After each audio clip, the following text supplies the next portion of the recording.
Kal Kadosh, Erev Tov, Masechet Taanit, Kinyan Masechta, Dafteta Mubet, by the two dots or one dot where it says Ula Ikla le Bavel.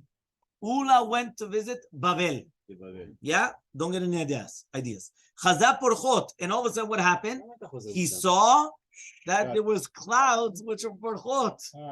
Right? Remember, in Bavel, everything's Poreach. Yeah, everything is just Porchot. What are Porchot? We're going to see what is Porchot. We just said that we're going to have the clouds, the light clouds on the bottom, and the heavy clouds on the top. So that means that's a sign that what? That it's going to rain. Because you have the heavy clouds on the top and the light clouds on the bottom. Yeah. So he tells them, bring in your things. Why? Look, it's going to start raining. At the end, it didn't rain. Amari said, just like these Babylonians are liars, so too, their rain is also false. I mean, not only are they liars, the rain is also false. Fine. Next. Ula ikla leBavel. Ula comes and he visits Bavel. Chazi melot sena de tamre bezuza. So he comes and he saw a basket full of dates that was sold in a zuz. Yeah? So he comes and he says, Amar melot sana de dusha bezuza. He comes and he says, what?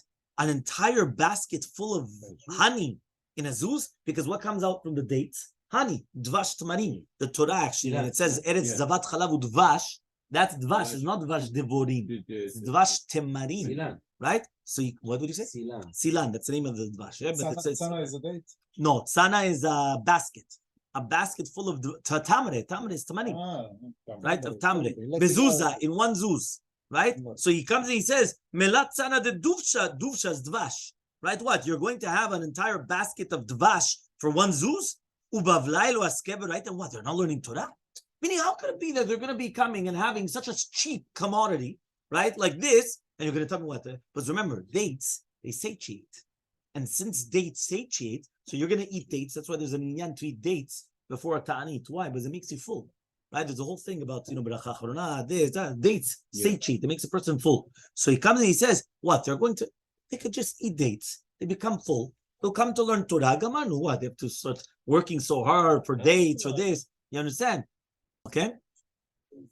What happened? Balayla tsa'aruhu. Remember, anything that's cheap at the end becomes expensive. Yeah, that's a general rule, no? Anything that's cheap becomes. So what happened? Because he's not from there. In the nighttime, right? In the nighttime, all of a sudden, he was in the washroom the entire time.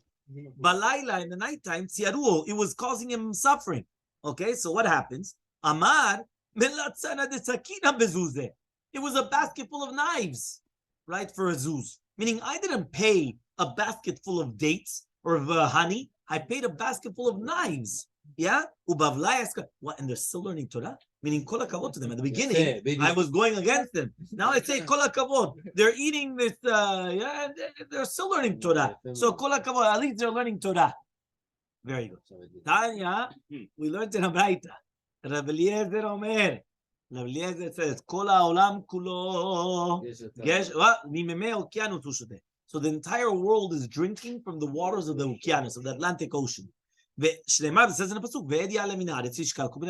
that the cloud is going to go up from the land and it's going to give to drink all the land. Amalo Rabbi Yeshua says, Rabbi Yeshua, what are you talking about?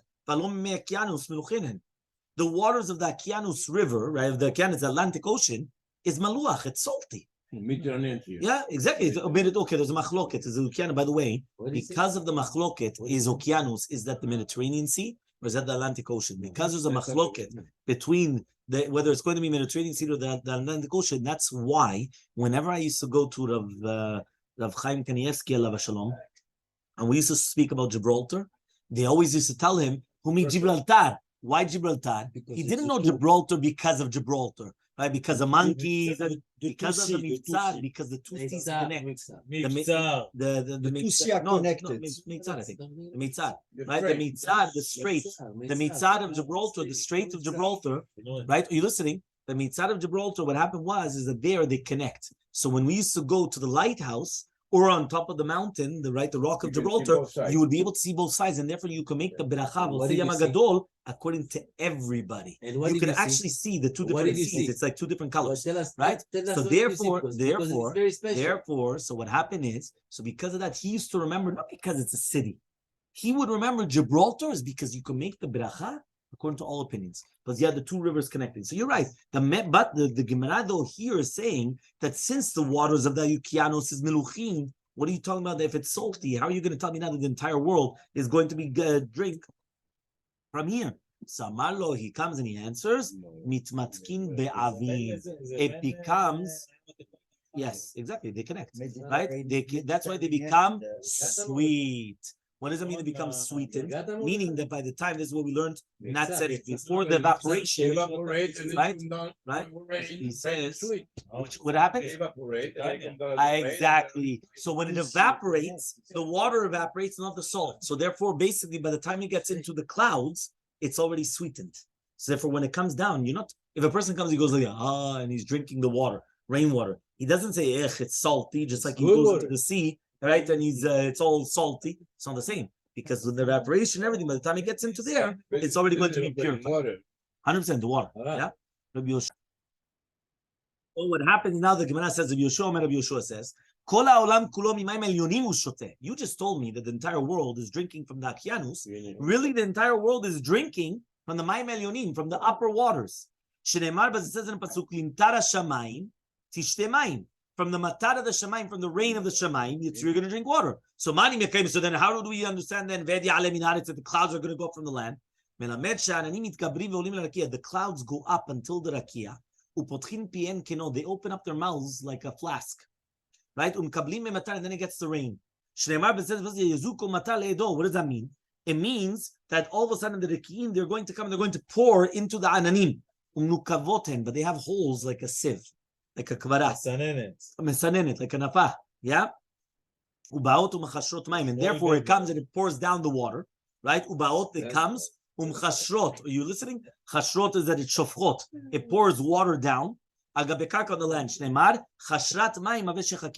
That the sieve of the water, it's like the ananim of gishamim, of shechakim, of the shamayim. Okay? But the difference, the distance between the rain is like a hairbreadth, right? The en ben tipa letipa. There's no difference between one drop and another drop. Ela kimlo nima. Nima is a hair, right? Like mamash like a hairbreadth. Se'ara lelamedcha, to teach you. Shegadol yom hageshamim kiyom shenivru bo shamayim va'aretz. So look how great is the yom hageshamim, just like nivru bo shamayim va'aretz. How do we know? Exactly, but how do we know Gadol Yom HaGeshamim Shenivru Bo Shamayim Va'aretz? How do we know that? Are you listening? How do we know Gadol Yom HaGeshamim, right? Like the Shamayim Va'aretz? How do we know that? What, Rabbi? How do we know the Gadol Yom HaGeshamim, right? Like Briat Shamayim Va'aretz? How do we know that? Remy knows. No, from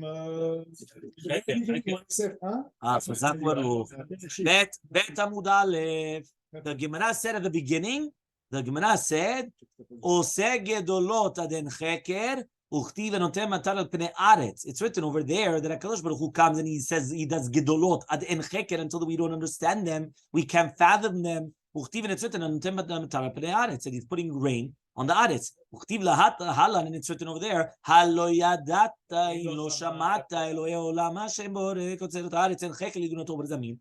That we read this in Haftarah, if you remember when I told you guys, that it's written over there. If you don't know, you haven't heard, HaKadosh Baruch Hu created the entire world, and chekel yidunot, you can't even understand him. What does that mean? So the fact that we're doing cheker, and we learned that from Briyato Shel Olam, so we see from there how great it is, the galut of what it is, that Gadol Yom HaGeshamim, Geshamim, when it rains, it's like the creation of the world. Because look, HaKadosh Baruch Hu had to create it with a little tiny hairbreadth of something incredible that you see how everything it is there. It's something incredible. Tomorrow night, you guys are going to watch a video, B'ezrat Hashem, of when they're doing IVF, how it is that they come and they put together two different the chromosomes of the male and the female, that you have the 23 of each, they come together, they make it's something, mamash, you look at certain things in the B'riyah of HaKadosh Baruch Hu and you say, Marabu ma'asech Hashem, look what it is, U'ibesariach hazeh Eloka. I could see HaKadosh Baruch Hu mamash, from your flesh, you come and you say, you know what it is? From something incredible what it is, the greatness of HaKadosh Baruch Hu. So now this is where we're going to start today's daf. We just finished Chazara of yesterday, and now we're going to start today's daf. Daf Amud Bet. That's what we saw, right? No. No, we said the last part. Now we're starting. Kiman Azla. So the Gemara now says, Kiman Azla hadichtiv. Who does it go like? That which is written in Tehillim. Tell me if you remember this pasuk. Mashke hadim me'aliyotav. Where's that? Baruchi nafshi. We just did it. We just said it tonight. Baruch Hashem. Tonight's Rosh Chodesh. We just learned it right now. Right now it says, what does it mean when it's written? Mashke harim me'aliyotav. He's going to give to drink the mountains from the upper worlds, or from the uppers, from the upstairs. Me'aliyotav. Amar Rabbi Yochanan, says Rabbi Yochanan, me'aliyotav shel HaKadosh Baruch Hu. That means HaKadosh Baruch Hu is bringing water to the mountains from the upper parts, from where he has. Okay, that means if not, then you could have just said that HaKadosh Baruch Hu is Eliyotav and he's just mashkiach, right, on the Ashkatarim. No, now we're saying no. He's HaKadosh Baruch Hu is actually bringing water from the uptart. Keman, who does that go like? Like Rabbi Yoshua. Because Rabbi Yoshua just went and he told you that the entire world is being fed, is being rained, is getting the rain from the Aliyotav, from the Mayim Elyonim. So now this makes sense. It's pasuk. Okay? Rabbi Eliezer, right? According to Shitat Rabbi Eliezer, right? That the Geshamim is coming from Eliyotav, from HaKadosh Baruch Hu, even though it's coming from the Okeanos. Remember, we just had a machloket, correct? We just had Rabbi Yoshua and Rabbi Eliezer. Machloket. Where does the rain come from? According to Rabbi Eliezer, from the Okeanos. According to Rabbi Yoshua, Mimayim Elyonim. So according to Rabbi Eliezer, what do? Kevan de salki lehatam. Once the water goes up there to the Shamayim, mashke me'aliyotav. So then it's considered that he's giving them to rain, giving them to drink from aliyotav. Really, that water came from down here below. But the second it got up there, so now it's called that HaKadosh Baruch Hu is giving to rain from up above. That's what it is. Mashke me'aliyotav, from up above. De'ilo temahachi. But if you're not going to say this, avak ve'afar min hashamayim hechi mashkachala. We know that it's written in Devarim to do with the curse, that it's talking about over there, avak ve'afar. What does it mean, the avak ve'afar? There it says, when we're talking about avak ve'afar, right, it's talking about how are you going to find this? What does that mean? We said HaKadosh Baruch Hu is going to give matarat tzecha, avak ve'afar. We learned this already, that if we're not going to behave, HaKadosh Baruch Hu is going to give, that it's going to ruin the fruits. You remember? We saw this in Dvarim, Kitavot, in the Brachot. Huh? In the Klalot, of course. Kitavot is Klalot. Right, but we learned this above. If you remember, we learned. You remember that we said is the rain going to be a curse or it's going to be a blessing? We said that there was going to be ma'aleh avak v'afar. So we said it depends which rain. If it's a hard rain, soft rain, is it going to bring up the avak v'afar or not? So that was, we learned this already. 100%. Yeah. So he comes and he says, so therefore, if it's going to say avak v'afar mina shamayim, how are you going to find that? Why is avak v'afar in the shamayim? Where's avak v'afar? Avak v'afar is not in the shamayim. Dust and the dirt. Where's that? That doesn't come from the Shamayim. But since right now they go up to the Shamayim and they come down, Mina Shamayim Kadili. It's considered that it's called Mina Shamayim. Hachanami, so to here, Kevin the Salki Lahatam, once it goes up to the Shamayim, the waters, Me'aliyotav Kadile, so then it's considered that it's Keilu Me'aliyotav, which means, which one? Where are you? Yeah, the midle, that they're Nisaim, like, what is a dli? A dli is a bucket that you bring up water. So midle is you're bringing up, right? The midle hatam, you're bringing it up over there, just like salke. Salke is also to go up, right? Kevin the salki latam. Once it goes up to there, me'aliyotav karile. So it's considered me'aliyotav, which means even though the ikar is coming from down here below, but when you bring it up, so then now it's going to be in the shamayim. So that's considered that it's coming from the shamayim. Okay, and with this, we're going to finish here today. We're almost finished mamash the daf. So we're on the bottom of, we just finished me'aliyotav karile. We're just, you want to do a little bit more? Okay, one more paragraph. One more paragraph. We're on the last line. Who does the shital go like that? That which Rav Chanina says. Kones kaneh me'ayam notem be'osarot te'omot. We say it in Tilim. Right? Kones kaneh me'ayam notem be'osarot te'omot. Yiru me'ashem ekolah. Yeah. So there it says, Kones kaned mehayam, noten beotzarot tehomot. So according to the pshuto of the pasuk is talking about the peulot of Hashem, the actions of Hashem with the waters of the sea. At the beginning, he says he's konsam v'tzovram kimoned, which means he comes and he puts them right, like just like a chumah. And then afterwards it says hu noten beotzarot tehomot haaretz. What does that mean? That means he's on the mehayam. He's actually using them for something. So mi garam leotzarot shitmalu bar. He comes and he says, who's causing that the otzarot are going to be maleh bar? Bar is tevua. So who's causing that in your storage houses, otzar, what's an otzar? Storage house. Who's causing that in your storage houses? It's going to be full of tevua, ha-tehomot. What are the tehomot? The yamim, right? That all the mega shamim, the okeanos. I mean, there's a purpose to all this water, that all this water is coming and causing us to have our otzarot, milim.